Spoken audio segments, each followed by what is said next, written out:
I'm Stacy Balsley. I'm the Winter Products Category Manager for Reinders, and I am credentialed in Advanced Snow Management with SIMA, the Snow and Ice Management Association. Hi, I'm Patrick McKinley, Territory Manager here with Reinders. Hi, I'm Andrea Bernhardt, a Territory Manager and also an Advanced Snow Manager credentialed with SIMA. So we're going to show you how to calibrate your push spreaders with winter ice melt products. So then you can apply a predetermined measured amount of your chosen ice melt spreader. So ice melters are typically blends of 4 different chlorides. And these blends then are used when the pavement temperature is going to hit 20 degrees Fahrenheit or a little below. The primary ingredient is going to be sodium chloride or rock salt. Then added to that are those 3 other chlorides that are more expensive, and they're going to be added by themselves or maybe in a combination thereof, and it's going to be calcium chloride, magnesium chloride, potassium chloride. And then even added to that, you may get another ingredient that's going to help reduce the corrosivity of those chlorides. So for sure, in the long run, your calibration is going to reduce your costs while still letting you maintain safe passage on your accounts and properties.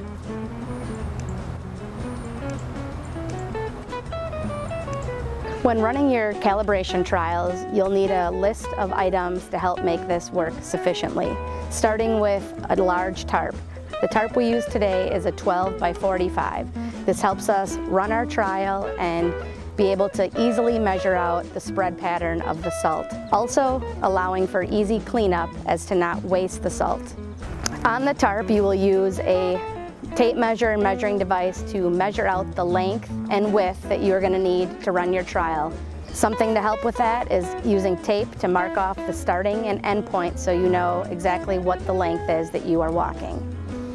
You will also need a bucket so you can measure out your salt using a digital scale, whatever scale you are able to use, to properly measure out how much salt you are putting in the hopper, and then again at the end measuring the salt, what is left in the hopper, so you know how much you have used while calibrating.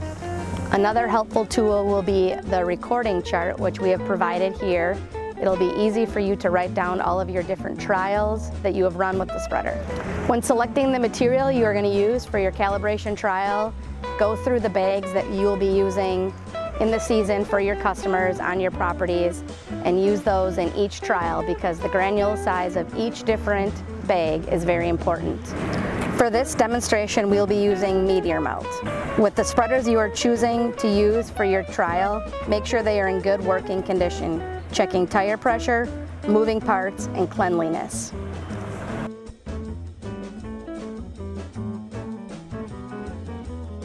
First thing you'll need to do when calibrating your drop spreader is determine your spread width. In this case, we have a 3-foot spread width. You'll need to divide that into 1,000 square feet to figure out how long linear you need to travel. If you're in a confined space like we have today, you may need to make multiple passes to get to that determined length.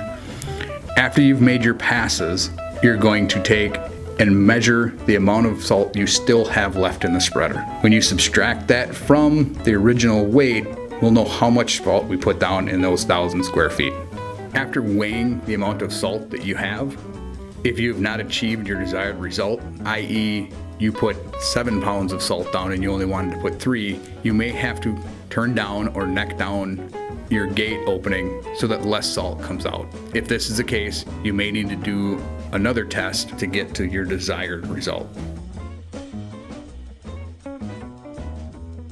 Because calibration reduces, if not completely prevents, overapplication, you're also going to get cost savings associated with chloride damage.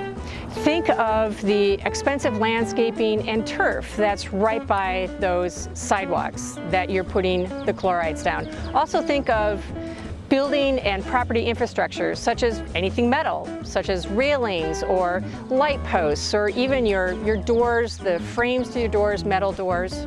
Calibration is also going to reduce environmental degradation. When your chlorides are overapplied, they will find their way into the soil as well as into the below and above ground water sources. And once they get there, they do become a permanent pollutant, and there is no way, at least no economical way at this point, to reduce those. If you'd like more information on these products that we used in this demonstration, definitely reach out to your sales rep or visit your local Reinders store or check us out on the web, reinders.com.